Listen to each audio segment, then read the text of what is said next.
கருஞ்சட்டை பதிப்பகம் வெளியிடும் ஜெயரஞ்சனின் 2 நூல்களுக்கான வெளியீட்டு விழாவிற்கு பெருந்திரளாய் வந்திருக்கும் உங்கள் அனைவருக்கும் முதல் வணக்கம்.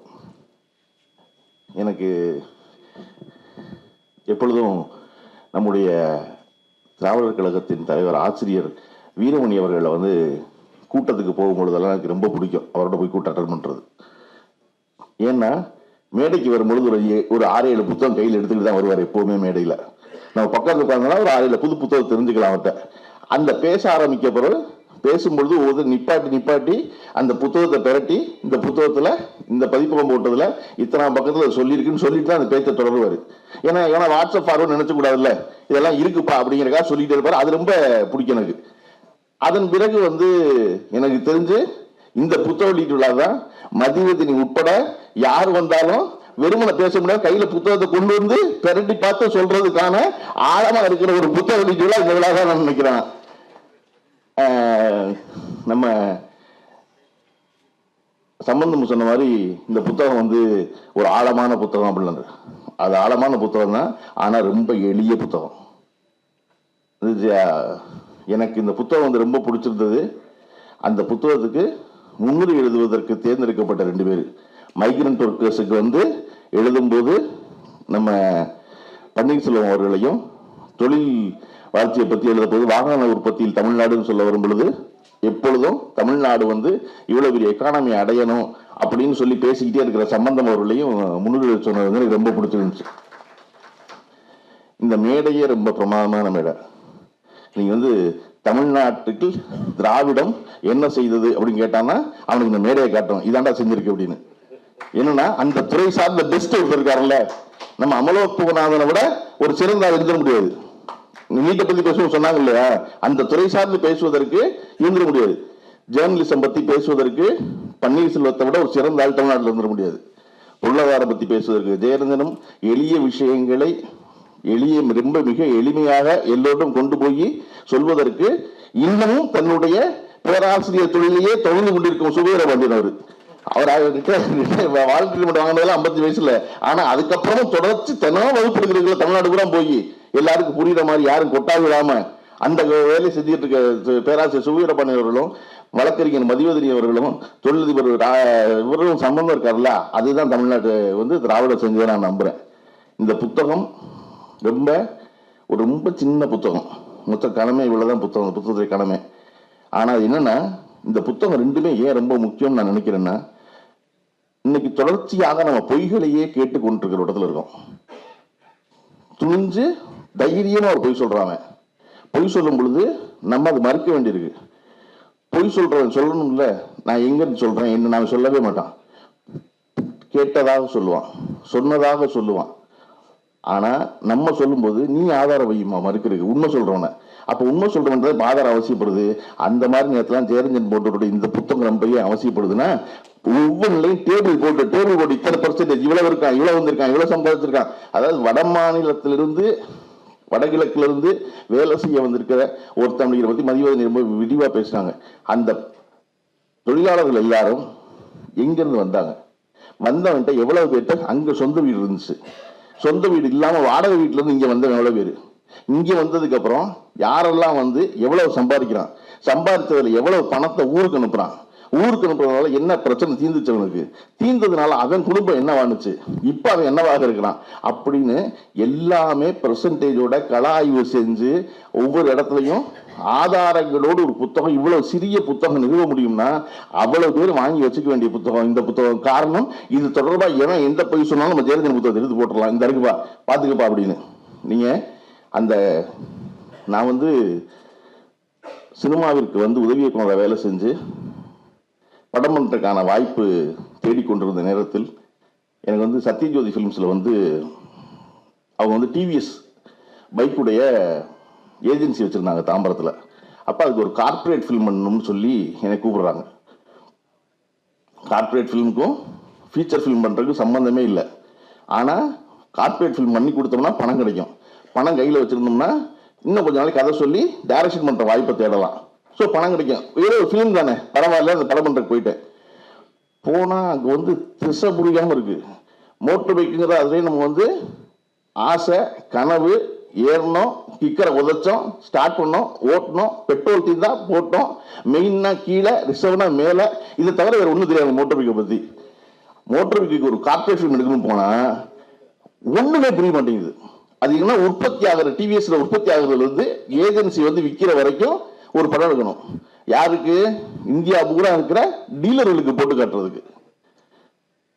பைக் விற்கிறவர் அவர்கிட்ட வாங்க ஒருத்தருக்கு ஒரு படம் போட்டு காட்ட விரும்புறாரு. அதை எடுக்க போறவங்க யாரு? அதை பத்தி எதுவுமே தெரியாத நான். அப்பதான் நான் முதல்ல பைக் ப்ரொடக்ஷனுங்கிறது என்னன்னு படிக்க ஆரம்பிச்சேன். வாகன உற்பத்திங்கிறது என்ன, ஏன் செய்யறாங்க, எங்க இருந்து இது போய் டிராவல் ஆகி இங்க வருது, இதனோட இருக்கிற மிச்ச தொழிலாம் என்ன, யாரெல்லாம் இவ்வளவு வேணும் அந்த கார்பரேஷனுக்கு வேண்டாம், ஆனா எடுக்கிறவங்க தெரியணும்ல. யாரா குறுக்க கேட்டுட்டா இப்ப இதெல்லாம் வச்சு ஒரு 15 நிமிஷம் படமா ஸ்கிரிப்ட் பண்றேன்.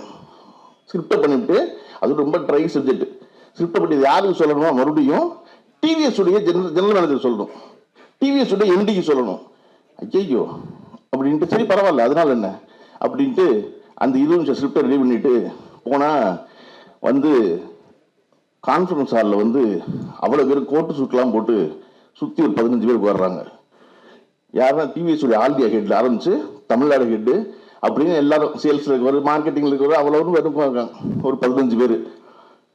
நான் மனசுக்குள்ள நம்ம படிச்சிட்டோம், நமக்கு தெரியும், இப்போ 2 வீலர் ப்ரொடக்ஷன் தெரியும், இதை இவங்களுக்கு சொல்ல போகிறோம் அப்படி நான் முடிவு பண்ணது. இந்த 15 பேருக்கு ஒன்றும் தெரியாது. அப்படி முடிவு பண்ணிட்டு சார் ஓப்பன் பண்ணா சலசலன்னு ஓடுற ஒரு நீரோட குளித்தலை மாதிரி ஒரு ஊர் அப்படின்னு ஆரம்பிச்சு ஒரு 20 நிமிஷம் கதையை சொல்லிட்டேன். இதெல்லாம் நடக்க போகுதுன்னு சொல்லி முடிச்சோடனே அப்போ வந்து சீனிவாசன் ஒருத்தர் இருந்தார், அவர் தான் ஆல் இண்டியா ஹெட்டாக இருந்தார். அவர் திருச்சு கைதட்டி என்னை கட்டி பிடிச்சிட்டு, பைக் விற்கிறதே வேலையாக இருக்கோம், நாங்கள் எங்களையே இவ்வளோ சுவாரஸ்யமான கதையை சொல்லிட்டேப்பா, ரொம்ப நல்லா இருக்குப்பா அப்படின்னாரு. அப்போ பக்கத்துக்கு உட்காந்து கேட்டார் சத்யஜோதி தியாகராஜன். அந்த சீனிவாசன் பாராட்டினால்தான் எனக்கு சத்யஜோதி தியாகராஜன் படம் கொடுத்தாரு. நான் கார்பரேட் ஃபிலிம் பண்ண போய் பைக் ஓட்டர் பற்றி படத்துக்கு போயிட்டான், எனக்கு ஃபீச்சர் வாய்ப்பு இருந்துச்சு. அது ரொம்ப முக்கியம். என்னன்னா நம்ம மட்டும்தான் ஒரு வேலையை செய்ய போனா அதை பற்றி தெரிஞ்சுக்கணும், அதை பற்றி படிக்கணும், அதை ஒழுங்கா செய்யணும் அப்படின்னு நினைச்சு இவ்வளவு மெனக்கெட்டு வேலை செய்யறோம். அதை ஜெயரஞ்சன் அசராம செய்யறாரு, தொடர்ந்து செய்யறாரு. பதிலுக்கு அவன் வச்சிருக்கான், பூய் மட்டும் தான் வச்சிருக்கான். நான் ஒரு ஜெயரஞ்சன் சார்ட்ட பேசிட்டு இருக்கும்போது சொன்னேன், சார் பயங்கர டயர்டிங்கா இருக்கு, துணிஞ்சு போய் சொல்றாங்க. நம்ம வந்து ஒவ்வொன்றுக்கும் படிச்சு படிச்சு தெரிஞ்சுக்கிட்டு, இப்ப எனக்கு நீட் சம்பந்தமா ஒரு குழப்பம் இருக்குன்னா எனக்கு அது எமோஷனல் ஹெல்ப் பண்ண வரும். ஆனா அதை ப்ராப்பரா சொல்லணும்னா மறுபடியும் அமர் டாக்டர் பேசுனதையோ எழுதுனதையோ எடுத்து படிச்சு போக வேண்டியது இருக்கு. அப்ப அது வந்து எது வாங்கி தான் போக வேண்டியது இருக்கு. அப்படின்னு சொன்னபோது ஜெயலலிதா சொன்னாரு, பள்ளிவன் அதெல்லாம் படிக்காதீங்க அப்படின்னாரு. அப்புறம் நீங்க அழிங்க அடிச்சு வருட்டாரு. என்ன சார் இப்படி சொல்றீங்க? அவன் தீங்கு செய்யறதுக்கு அடிச்சு விடுறான், நம்ம நன்மை செய்யறதுக்கு அடிச்சு விடுறான், அடிச்சு விடுங்க சும்மா, அப்புறம் பார்த்துக்கிட்ட அப்படின்னா. ஏன்னா அவன் போற வேகத்துக்கு போகணும்னா நம்மள அடிச்சு விட்டாங்க நடக்காது இல்லையா? நீங்க நினைச்சு பாருங்க, நான் வந்து தொடர்ச்சியா வேற வேற கூட்டங்கள் பேச கூப்பிடுறேன். அப்படி தமிழ்நாடு ஸ்டார்ட் அப்ல இளம் தொழில் முனைவோருக்கு ஒரு தடவை பேச போனேன். பேச போயிட்டு அந்த வாரம் என்னுடைய ஷெடியூல் பார்த்தீங்கன்னா காமெடியா இருக்கும். அதுக்கு அடுத்த நாள் வந்து பாண்டியர் கால ஓவியங்களை பத்தி மீட் இருக்கிற பத்தி பேசணும். இப்படி ஒரு 3 நாள் 3 சம்மந்தம் இல்லாது. அதுல கீழே கமெண்ட்ல வந்து பழனி பண்ணுக்கு இதுக்கு என்ன சம்பந்தம் அப்படின்னு கேட்டிருந்தான். நான் மெனக்கெட்டு ஒன்று பற்றி தெரிஞ்சுக்கிட்டு குறைஞ்சபட்சம் ஒரு 10 நிமிஷம் அதை பற்றி ஒரு தகவலை சொல்லிட முடியும் நினைச்சு போறேன். கீழே சொல்றவனுக்கு ஒன்று என்ன புரியவே மாட்டேங்குதுன்னா, ஏண்டா இந்த நாட்டில் மத்திய தமிழாராய்ச்சி நிறுவனத்துக்கு துணைத் தலைவரா சுகாசேஷன் இருக்கலாம்ல, தமிழ்நாடு ஸ்டார்ட் அப் பத்தி 17 பேசக்கூடாதா? நீங்க முந்தா நாள் காமெடி பண்ணிக்காங்க. முன்னாள் நேத்து சாவித்திரி கண்ணன் தான் பத்திரிகையில் இருந்தது. அதாவது மத்திய தமிழாராய்ச்சி நிறுவனம் சுகாசேஷன் தலைமையில அகத்தியர் நாள் கொண்டாடுறாங்க. அகத்தியர் யாருன்னா தமிழ் இலக்கணத்தை தந்தவரான். அப்ப தொல்காப்பியர் இல்லையா? நான் தொல்காப்பியம் நினைச்சுக்கிட்டு இருக்கேன் அப்படின்னா இப்ப எல்லாத்தையும் அகத்தியர் ஆகிட்டாங்க அவங்க. ஆனா மொத்த சங்கப்பாட்டு எடுத்து பார்த்தா எங்கேயுமே அகத்தியர் பேர் இல்லை, மொத்த தொல்காப்பியம் எடுத்து பார்த்தா எங்கேயுமே அகத்தியர் பேர் இல்லை. ஆனா மெதுவா பின்னாடி ஒன்னொன்னையா அகத்தியர் மேல ஏத்துறாங்க, அகத்தியர் தான் அகத்தியர் தானே. இப்ப அந்த பொய்யெல்லாம் நம்ம போய் மறுக்கணும். இனிமே நம்ம போய் மறுக்கணும் உண்மையா. இந்த நேரத்தில் தான் தொடர்ச்சியாக இந்த வேலைகள் செய்து கொண்டிருக்கிற சுபவீர பாண்டியனையும் ஜெயரஞ்சன் போன்றவர்களையும் நம்ம பத்திரமா பாதுகாக்க வேண்டியிருக்கு. ஏன்னா தரவு எடுத்து கொடுத்துக்கிட்டே இருக்காங்க, இந்த இருக்கு பாரு, இந்த இருக்கு பாரு, இந்த இருக்கு பாருன்னு. மதிவதனி வந்து இந்த படிக்கிற பிள்ளைகளுக்கு சொல்லிட்டு இருந்தாங்க, பிள்ளைகள்லாம் வந்து நல்லா படிக்கிற பிள்ளைகள் சொல்லாதுங்க அப்படின்னு சொல்லுவோம். மாறி மாறி புத்தகத்தை படித்து நான் நினைச்சேன் மதிவதனி படிக்கிற பிள்ளைக்குன்னு. ஆனால் அந்த புத்தகத்தை பற்றி கிட்டத்தட்ட 50 நிமிஷம் பேசிருக்காங்க மதிவதனி. இப்பதான் தெரிஞ்சு அந்த பிள்ளைக்கு மார்க் வந்ததுக்கப்புறம் பார்த்தா ஒண்ணுமே படிக்கலப்பா, சும்மா தான்ப்பா வந்து படிக்கல. அந்த மாதிரி நான் வந்து இந்த புத்தகத்தை வந்து ஜெயரஞ்சன் சார் கொடுத்துருங்க சார் என்கிட்ட. நான் எப்பவுமே புத்தக வெளியீடாக போனால் அந்த புத்தகத்தை படிச்சிடணுங்கிறத வந்து கொள்கையாக வச்சிருக்கேன். சும்மா போய் மிகச்சிறந்த எழுத்தாளர் மிகச்சிறந்த புத்தகம்னு பேசக்கூடாதுன்னு எடுத்து தமிழில் முன்னுரை படித்தா. நான் ஒரு வெளிநாடு போயிட்டு வந்தேன், போகும்போது விமானத்தில் படிச்சோன்னு வச்சுருந்தேன். விமானத்தில் பொட்டி என் பொட்டியில் இந்த புத்தகம் மட்டும்தான் இருக்குது, கைப்பையில். ஃபோன் வேலை செய்யாது, உங்களுக்கு நல்லா தெரியும். எடுத்து முன்னுரை படிக்க ஆரம்பித்தா பன்னீர்செல்வத்துறை முன்னுரையில் விளக்க முறை இதழியல் இருந்துச்சு. இதழியல் நமக்கு தெரியும், அதனால விளக்க முறை இதழியல் எனக்கு அதுக்கப்புறம் நகரவே முடியல. கீழே தொடர்ந்து போய் கீழே கொஞ்சம் போய் பார்க்குறேன், விளக்க முறை இதழியலின் 2 கூறுகள் என்னென்னு இருக்கு. என்னடா விளக்க முறை இதில் என்ன விளங்கல என்று புத்தகத்தை மூடிட்டேன் ஃபார்வர்டில் முன்னுரையிலேயே. இப்போ ஃபோன் வேணும், நமக்கு எல்லாத்தையும் என்ன பழகிருக்கோம், ஏதாவது தெரியலன்னா உடனே ஃபோன் எடுத்து தேடணும். கையில் ஃபோன் இல்லை, தேட முடியாது. இங்கிலீஷ் காப்பி ஒன்று இருக்கு, அது வந்து லக்கேஜில் போட்டுக்கலாம். நம்ம தமிழ்ல படிக்க போகிறோம், இங்கிலீஷ் புத்தகத்தை படிக்க வேண்டியது இல்லையா, லக்கேஜில் கிடக்கு. இப்போ ஏர்போர்ட்டில் இறங்கின உடனே பண்ண வேலை, டேகை வெட்டி அந்த லக்கேஜை பிரித்து டாக்ஸியில் ஏறுறதுக்குள்ள உள்ள கையை விட்டு அந்த இங்கிலீஷ் புத்தகத்தை தேடி எடுத்ததான். அந்த டாக்ஸி டிரைவர் பயங்கர படிப்பாளியா பயம் போல இருக்கு, ஒரு நிமிஷத்துக்கு கூட பின்னடிக்க மாட்டேங்க. டாக்ஸியில் ஏறணும்னு புத்தகத்தை எடுத்து தாங்க விட்டு, எனக்கு மண்டபுரம் விளக்க முறை இதழியல் மட்டும்தான் இருக்கு. அது எடுத்து இங்கிலீஷ்ல எடுத்து பார்த்தோம்னா விளக்க முறை இதழியல் என்பது எக்ஸ்பிளனேட்டரி ஜேர்னலிசம் இருக்கு. ஓ, இது எக்ஸ்பிளனேட்டரி ஜேர்னலிசம்னு கிளியரா இருக்கு. இந்த புத்தகம் ரொம்ப முக்கியமான காரியம் என்ன செய்யுது அப்படின்னா, என்னை போன்றோருக்கு படிப்பதற்கு ஆங்கிலமும் தமிழும் அருகருகே வைத்துக் கொண்டு படிப்பதற்குல்ல, அது வந்து மிகச்சிறந்த மகிழ்ச்சி எனக்கு இந்த புத்தகம் அமைஞ்சதுதான். அவர் எழுதுறது இங்கிலீஷ்ல, தமிழ்ல மொழிபெயர்த்திருக்காங்க. கருஞ்சட்டை பதிப்பதற்கு அதற்கு முதல்ல பெரிய நன்றி சொல்லணும். இந்த வேலையை ஒரே இடத்துல 2 புத்தகத்தை கொண்டு வந்திருக்குல்ல, தமிழ் இங்கிலீஷ் 2லையும் அது கொண்டு வந்தது. நம்ம தமிழ்ல நிறைய வார்த்தைகள் நம்ம தமிழ்ல படிச்சா நினைச்சுக்கிட்டு இருக்கோம், ஆனா தெரிய மாட்டேங்குது. இங்கிலீஷ்ல சொன்னா கொஞ்சம் ஈஸி மாதிரி தெரியுது இல்லையா, தமிழ் தெரிய மாட்டேங்குது. வட மாநில தொழிலாளர் வந்ததை பத்தி பேசுறோம், விரிவா பேசுது. அதுல தம்பியை வந்துட்டாங்க எல்லாரும். வந்தவன் என்ன செஞ்சான், 5-6 பேரா பேச்சுலரா சேர்ந்து இருந்தான். இருந்து ஊர்ல ஒரு 20,000 ரூபாய் கடன், அதை அடைச்சோன்னா என்ன செய்யறான், இங்கேயே வந்த இன்னொரு வடமாநில தொழிலாளியான ஒரு பொண்ணை பார்த்து கல்யாணம் பண்ணிட்டுறான். அல்லது அங்கிருந்து பொண்ணை கல்யாணம் பண்ணி கூட்டு வர்றான், கூட்டு வந்த பொண்ணை பியூட்டி பார்லர்ல சேர்த்து விட்டுறான் வேலைக்கு. 2 பேரும் வேலைக்கு போகணும், குழந்தை பிறந்துருது. இப்ப 2 பேரும் வேலைக்கு போனா குழந்தைய பார்த்துக்கணும், மறுபடியும் அங்கிருந்து அம்மாவை வர வைக்கிறான். இப்ப இன்னைக்கு இருக்கிறவன் ஒத்தையால வர்றவன் இல்லை, அவன் வந்து இங்க ஊறி 10 வருஷம் ஆகி ஊர்ல இருந்து அம்மாவை கூட்டுற அளவுக்கு வந்துட்டான். அசோக் பில்லர் சரவணபவன்ல ஒரு தம்பி இருக்கான், அவன் வந்து டேபிள் துடைக்கிறதுக்கு வந்து 15 வருஷத்துல சூப்பர்வைசர் ஆயிட்டான். அவன் நல்லா அனுப்பான், வாங்க அப்படிமா, அவன் அண்ணாச்சியே கூப்பிடுற மாதிரி இருக்கும். அவன் தோல் நேரம் மட்டும்தான் அவனுக்கு மாத்திரு சொல்லி, மற்றபடி அது ஸ்லாங்கிங் எல்லாம் இப்படி ஆயிட்டான். அந்த மாதிரி இப்ப அம்மாவை கூட்டுற இடத்துக்கு வந்துட்டான்.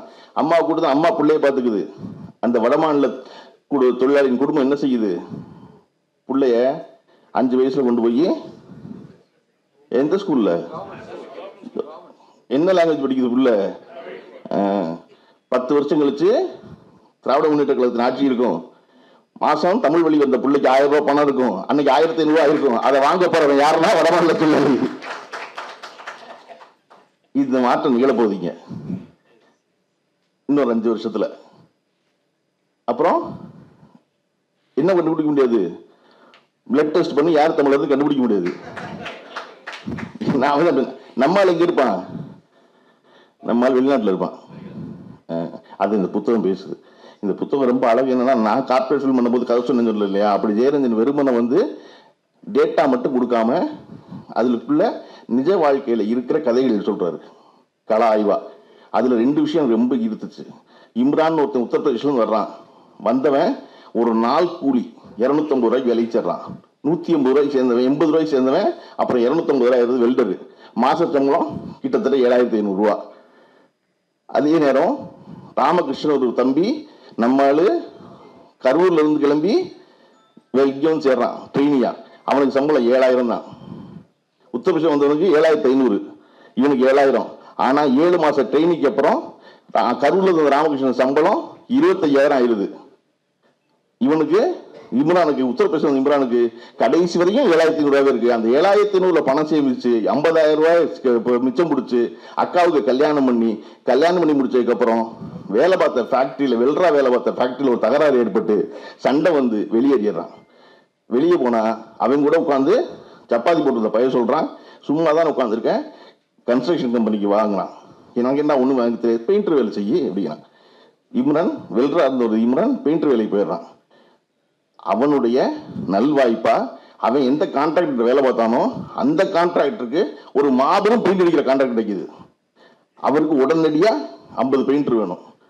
யார் 50 பெயிண்டர் கூட்டுருவா அப்படின்னா இம்ரான் ஊர்ல இருந்து, டே நானே பெயிண்டர் ஆயிட்டேன் வாங்கடா, உத்தரப்பிரதேசத்துல 40 பேர் இறக்குறான். ஒன்று இறக்குனா இப்ப அவன் சப்கான்ட்ராக்டர் ஆயிட்டான் இம்ரான். இப்ப அவர் தனியா பெயிண்டிங் வேலை இருக்கிறாரு. இம்ரானுடைய மாச சம்பளம் மாச வருமானம் இப்ப கிட்டத்தட்ட 30000 ரூபாய் இருக்கு. இப்ப ஹாப்பியா இருக்காரு இம்ரான் தமிழ்நாட்டில், ஒன்றும் பிரச்சனை இல்லைன்னு. ஆனா நம்ம ராமகிருஷ்ணன் என்னன்னா அவங்க ட்ரெயினியா முடிச்சு 21000 சம்பளம் வாங்கி அங்கிருந்து அடுத்த படிச்சு வெளிநாடு போயிட்டான். இதை இந்த புத்தகம் பேசிக்கிட்டே இருக்கு. அங்க வந்த ஒருத்தர் என்ன செய்யறான், இங்கிருந்த ஒருத்தர் என்ன செய்யறான். இப்ப இவனுக்கு எவ்வளவு இருந்துச்சு, அவனுக்கு எவ்வளவு இருந்துச்சு, எவன் வீட்டை வித்து இங்க வந்தான் வேலை செய்ய, நம்மால் என்ன செஞ்சான் அப்படின்னு உங்களுக்கு வடமாநில தொழிலாளர் பத்தி இருக்க பார்வையும் தமிழ்நாட்டில் வாகன உற்பத்தி பத்தி இருக்க பார்வையும் முழுமையா மாற்றும். நம்ம எல்லாரும் எல்லாத்தையும் தெரிஞ்சுக்க முடியுமா? தெரிஞ்சுக்க வேண்டிய அவசியம் இருக்கா? தெரிஞ்சுக்கிறோமா அப்படின்னா இல்ல. திரும்ப திரும்ப புத்தகம் படிக்கணும் ஏன் சொல்றோம்? எல்லாவற்றையும் பத்தி கொஞ்சம் தெரிஞ்சுக்கலாமே. எனக்கு ஜெயரஞ்சனுக்கு ஃபோன் பண்றா, ஜெயரஞ்சன் ஃபோன் பண்ணாருன்னா பல சமயம் நான் எடுக்க மாட்டேன். ஏன் எடுக்க மாட்டேன்னா என் தந்தைக்கு அடுத்தபடியாக எப்ப ஃபோன் பண்ணாலும் எடுத்த உடனே ஒருத்தர் என்ன சொல்லணும், ஹலோ தானே சொல்லணும். ஹலோ தான் பழக்கம் இல்ல, வணக்கம் சொல்லலாம், ஹலோ சொல்ல மாட்டோம்னா. எடுத்த உடனே ஜெயரஞ்சன் வணக்கம் ஜெய அடிப்பேனா, அவரு என்ன புத்தகம் அப்படிம்பாரு. அவருக்கு புத்தகம் பேர் சொல்லணும். புத்தகம் சொல்லுன்னா இன்னும் வச்சுக்கிட்டு அடிப்பாரு. எங்க முதல் தாங்க ஃபோன் பண்ணீங்க, 2 நாள் எப்படி முடிக்கிறது? இல்ல அது என்னங்க 2 நாளைக்கு மேல இருக்கு. சரி அப்புறம் வேற பேசுவேன்னு வச்சுங்களேன். என் தந்தை இன்னைக்கு வரைக்கும் ஃபோன் பண்ணாருன்னா, நான் சென்னைக்கு 30 வருஷம் ஆச்சு, எப்ப ஃபோன் பண்ணாலும் என்ன புத்தகம் படிச்சேன் பாரு. படிக்காத என் தந்தை ஒவ்வொரு முறையும் ஃபோன் பண்ணும்போது என்ன புத்தகம் படிச்சேன்னு கேட்காம முடிச்சதே இல்லை ஒரு ஆள்ல. அவருக்கு ஏதாவது புத்தகம் சொல்லணும், இந்த புத்தகம் நான் படித்தேன், அந்த புத்தகத்தை பத்தி பேசுது, என்ன சொல்லுது புத்தகம் அப்படிம்பாரு. என்ன பேசுறேன் அது பிறகு அவருக்கு சுவாரஸ்யம் தட்டினா எனக்கு ஒன்று வாங்கி அனுப்பும்பாரு, அல்ல நான் ஒன்று வாங்கிக்கிறேன் பாரு. அப்படி என் தந்தைக்கு நிகராக தந்தையை போல ஒவ்வொரு தடவையும் ஃபோன் பண்ண போதெல்லாம் என்ன புத்தகம் எழுதி கேட்பாரு. அந்த புத்தகம் படித்து முடிக்கலாம் ஃபோன் எடுக்க மாட்டேன். ஐயோ வேண்டாம் அப்படி பேசுவோம் ஜெயரஞ்சன். ஜெயரஞ்சன் மதியரஞ்சன் சொன்னாங்க இல்லையா, ஜெயரஞ்சன் எனக்கு ரொம்ப நீண்ட காலமா தெரியாது. பன்னீர் சார் கிட்டத்தட்ட 20 வருஷமா தெரியும் சொல்லியிருந்தீங்க. 2005 ஒரு இதுக்காக போனோம், அப்பதான் நெருக்கம் பழக வாய்ப்பு கிடைச்சுன்னு. ஜெயரஞ்சனோட 20 ஆண்டு காலம் நட்பா இருக்குங்கிற மாபெரும் சாதனை. அதுக்கே பன்னீர்செல்வத்தை முதல்ல பாராட்டணும் நம்ம. ஏன்னா ஜெயரஞ்சன் எந்த கணமும் எந்த பக்கம் பாய்வாருன்னு தெரியாது. நான் இப்ப பேசுறேன், மதிய பேசுறாங்க எல்லாம், பேசும்போது ஜெயரஞ்சனாக என்னை தொடர்பு கொண்டு என்னை பாராட்டினாரு. நான் அவர்கிட்ட கத்துக்கிட்ட விஷயம் அது. அவங்களா நான் ஜெயரஞ்சன் எனக்கே பேச போறேன்னா ஃபோன் பண்ணி நல்லா பேசுங்க சார், ஆனா அவர் எனக்கு ஃபோன் பண்ணி ரொம்ப நல்லா பேசுறப்பா நீ அப்படி ஆரம்பிச்சாரு. எனக்கு அவர்கிட்ட என்ன ரொம்ப பிடிச்சதுன்னா, மதியன் சொன்ன மாதிரி நம்ம குணா கார்த்திகேயத்துல இவங்கெல்லாம் ஒரு மாதிரி டெலிவிஷன்ல அவரை கரெக்டா கையாண்டுருவாங்க. இந்த தெரியாத ஆள் புதுசா மாட்டிக்குவான்ல அப்படிம்பாரு, அவன் அதுல பாதி பண்ணிடுவான். அதுக்கு அதுக்குன்னா இப்ப என்ன பதில் சொல்றது அப்படின்னு அது தெரியுமா செய்வார் அவரு. அவன் கேட்க வேண்டிய கேள்வி இவரே கேட்பாரு, நீ என்ன கேட்கணும்னா அப்படின்னு சொல்லுவாரு. அவன் அப்படின்னு அதுக்கு இவரே பதில் சொல்லுவாரு திருப்பி. இப்ப அவனுக்கு என்ன கேள்வி கேட்கணும்னு சொல்லி அதுக்கு பதில் சொல்லிட்டு கேள்வி வருவாரு. எனக்கு இந்த கோவிட் காலத்துல ஒரு 5 வருஷத்துக்கு முன்னாடி நம்ம வெற்றிகரமான 5வது ஆண்டுல லாக்டவுன்ல, இந்த மாசம் தான் முதல்ல லாக்டவுன் போட்டது ஃபர்ஸ்ட் சைனால. நமக்கு இன்னும் 2 மாசம் இருக்கு, அடுத்த பிப்ரவரியில அடையாளம் நடந்தது. என்ன அப்ப லாக்டவுன் பீரியட் அப்ப டெய்லி ஒரு அரசு அதிகாரி, அதிமுக ஆட்சியெல்லாம் எப்பவுமே சிக்கல்னு அவங்க வரமாட்டாங்கல்ல, அதிகாரி முன்னாடி தெளிவாங்க. அந்த அம்மா தான் டெய்லி பேசுறாங்க இவர் டெலிவிஷன்ல. அந்த மாதிரி பேசுது.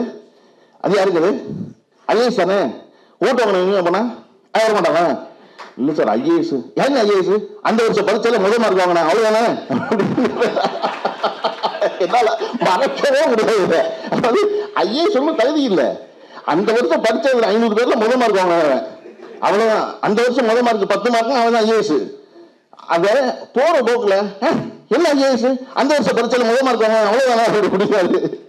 அந்த மாதிரி ஒரு சட்டாக ஒரு தெரிப்புல ஒருத்தன் ஒதுக்குறது இருக்குல்ல, அது ரொம்ப அவசியம். அப்பதான் அவன் சும்மா இருப்பான். இல்லாட்டா வாட்ஸ்அப் ஃபார்வர்டு சொல்லிட்டு இருப்பான். எவ்வளவு தைரியமா இன்னைக்கு சொல்ல முடியுது பாருங்க. 200 தொகுதிகளில் திமுக டெபாசிட்ல குங்குறவன் சொல்ல முடியுதுல்ல. நடக்குமா அது? அவ்வளவு பெரிய கொலை நடந்து அந்த கொலைப்பழி திமுக மீது விழுந்த பொழுது கூட திமுக டெபாசிட் இருக்காது. சொல்றீங்க இவ்வளவு காரியங்கள் பண்ணிட்டு 3 வருஷத்துல இவ்வளவு கூலிங்க சொல்லிவிட்டு. நான் சொல்றேன், முதல்வரை போல நம்ம போய் பேசுற மேடை பூரா சொல்லி சொல்லி என்ன ஏத்தணும்னா முதல்ல 200 சீட்டு கண்டிப்பா ஜெயிப்போம் அப்படின்னு சொல்லி கலைஞரை வெல்வேன் தாண்டுவேன் அப்படின்னு சொல்லாம செஞ்சுக்கிட்டு இருக்கவர் நம்முடைய முதலமைச்சர் ஸ்டாலின். நீங்க ஆட்சியில திட்டங்கள்ல எல்லாவற்றிலும் அப்படி என்னன்னா அப்படி அவர் தாண்ட வேண்டியதா காலம் வழங்கியிருக்க வாய்ப்பு தான் நான் நினைக்கிறேன். 183 சீட்டு ஜெயிச்ச திமுக, அதுதான் பெரிய வெற்றி. அந்த வெற்றியை தாண்ட வேண்டிய இடத்துல நம்ம பொறுப்புல இருக்கோம், செஞ்சாதான். ஏன்னா கட்சி ஆரம்பிச்ச ஒருத்தர் நான் ஆட்சிக்கு வருவேன்னு சொல்லலாமா? இப்ப ஆரம்பிச்ச வருஷமே நீ ஆட்சி வந்துருவீங்களா? அது ஆணவ பேச்சு இல்லையா? அந்த 5 வருஷம் வேலை செய்வாங்களாம், எல்லா ஸ்கீமும் நல்ல ஸ்கீம் கொண்டு வருவாங்களாம். கொண்டு வந்த திட்டத்தை இந்தியா பூரா அவ்வளவு பேரும் காப்பி அடிப்பானாம். நம்ம கொண்டு வந்து அவ்வளவு பேர் காப்பி அடிக்கிறாங்க, அவ்வளவு பேர் காப்பி அடிப்பானா. ஆனா நாங்க 200 சீட்டு ஜெயிப்போம்னு சொன்னா அது ஆணவத்தியமா உறுதியா ஜெயிப்போம். 200 சீட்டு அவ்வளவு பேர் சொல்ல ஒரு இடத்துலையும். அதுக்கான வேலை செய்யறது ரொம்ப முக்கியம். அந்த திட்டத்தில் நமக்கு இதை போன்ற அறிவு சார்ந்த மனிதர்களும் உடன் இருப்பது என்பது பெரிய மகிழ்ச்சி எனக்குலாம். எனக்கு ஜெயரஞ்சன் திட்டக்குழுடைய துணைத் தலைவராக இருக்காரு. நான் ஏதோ டாக்டர் மாதிரி ரெகுலராக போகட்டும் கூட ஒரு சில கூட்டத்துக்கு போயிருக்கேன். போகும்போதெல்லாம் எனக்கு என்ன பிடிக்கும், அந்த கூட்டத்தில் அதிகாரிகளை ஜெயரஞ்சன் அவர்கள் கையாளும் விதம் ரொம்ப பிடிக்கும். கிளியரா டு த பாயிண்ட் இல்லை, இது வேணும், இது எப்போ செய்வீங்க, இது என்ன நடக்கும் அப்படின்னு தொடர்ந்து ரிகரஸா அதை பற்றி பேசிக்கிட்டே இருக்குல்ல, அது ரொம்ப பிடிக்கும். ஜெயரஞ்சன் போன்றோர் இதை போன்ற அரசுக்கு உதவி செய்யும் பொறுப்புகளில் இருந்து மக்கள் மன்றத்தில் நின்று சட்டசபைக்குள்ளேயும் போகணும்னு நல்லா விரும்புறேன். ஏன் தெரியுமா? சட்டசபைக்குள்ள வெறுமன ஆளா போனா பாராளுமன்றம் போலாம், எங்க போலாம் வச்சுக்க, எங்க போலாம். ஆனா மக்கள்கிட்ட ஓட்டு வாங்கி போகணும். எதுக்காக போகணும்னா, இந்த அதிகாரி ஒருத்தர் இருக்காங்கல்ல, அதிகாரி என்ன நினைப்பான்னா, கடைசி வரையும் நம்ம அதிகாரி அப்படின்னு நினைப்பான். அந்த அதிகாரியை பத்தி தெரிஞ்ச ஒருத்தர் இருக்காருல்ல, அவரை உள்ள இருக்கும்போது அவர் என்ன சொல்லுவார், இப்ப ஜெயலலிதன் போய் நிக்கிறாரு, ஒரு ஐஏஎஸ் சொல்லுவாரு, நிப்பாரு, நின்னா ஜெயலலிதன் பார்வை பார்ப்பாரு. பார்த்தா அது அதிகாரிக்கு என்ன வருது மைண்ட் வாய்ஸ், நீ யாருன்னு எனக்கு தெரியும், நான் யாருன்னு உனக்கு தெரியும், தெரிஞ்சுதான் வந்திருக்கேன் அப்படின்னு ஜெயலலிதன் சொல்வதாக அவர் நினைச்சுக்காரு. அதை போல இருப்பது ரொம்ப முக்கியம். அந்த வேலைகளை நம்ம தொடர்ந்து செய்யணும். பன்னீர்செல்வம் பாக்கியராஜ் அவர்களை போல தன்னை தாழ்த்தி காமெடி பண்ணி சொன்னாரு. பன்னீர்செல்வத்தை போல மிக எளிதாக புரியும்படி எழுதும் இன்னொரு ஆள் ஆங்கிலத்தில் வந்துட முடியுமா? இல்லை. அதே சமயம் ஒரு சுவாரஸ்ய வொக்காபுலரியோட இன்னைக்கு அவர் பேசிக்கிட்டு இருக்கும்போது அக்ரேரியன் ஏஜ் 2 தடவை குறிப்பிட்டாரு. அது அவருடைய முன்னுரையில் அக்ரேரியன் ஏஜ் இருந்துச்சு. அவருடைய முன்னுரையில் அக்ரேரியன் ஏஜ்ங்கிற படிச்சு தான் நான் அக்ரேரியன் ஏஜ்னா வேளாண் சமூகமாக ஒரு குடி மாறுகிறது அப்படிங்கிற அர்த்தங்கிறத நான் பன்னீர்செல்வத்துடைய கட்டுரை படித்தா தெரிஞ்சுக்கிறேன். நான் மிக எளிதாக எனக்கு புரியுது, ஆனாலும் அதன் மூலமாக ஒரு புதிய சொல்லுன்னு தெரிஞ்சுக்கிறேன். அப்படிங்கிறத நான் சிறந்த எழுத்து இல்லையா? அப்படி ஜெயரஞ்சனுடைய தோழர்கள் அனைவரும் கூடியிருக்கும் இந்த நேரத்தில் அவருடைய இந்த 2 புத்தகத்தை வெளியிட வாய்ப்பு கிடைத்ததுக்கும் அதை பற்றி பேசுவதற்கு வாய்ப்பு அமைந்ததற்கு மகிழ்கிறேன். இன்னைக்கு எதிர்பாரா விதமாக துணை முதலமைச்சரும் அமைச்சர் ராஜா அவர்களும் வர முடியாம கூட்டத்தில் மாட்டிக்கிட்டாங்க. வருவாங்க எதிர்பார்த்துருந்தது, வந்திருந்தாங்கன்னா இந்த சபை முழுமையடைஞ்சு நினைக்கிறேன். அதனால ஒன்றும் இல்லை, ஜெயரஞ்சன் மறுபடியும் கலாய்வு பண்ணதான் போறாரு, மறுபடியும் புத்தகம் எடுத்தான் போறாரு. அந்த புத்தகத்தை வெளியிடுறதுல திராவிட முன்னேற்ற கழகத்தின் துணை முதலமைச்சர் அதிகம் வழிவாரு. அந்த வேலையை மிக சீக்கிரமா 1 மாசத்துக்குள்ள கருஞ்சட்டை பதிப்புமே செஞ்சிடணும்னு வாழ்த்தி விடைபெற. நன்றி, வணக்கம்.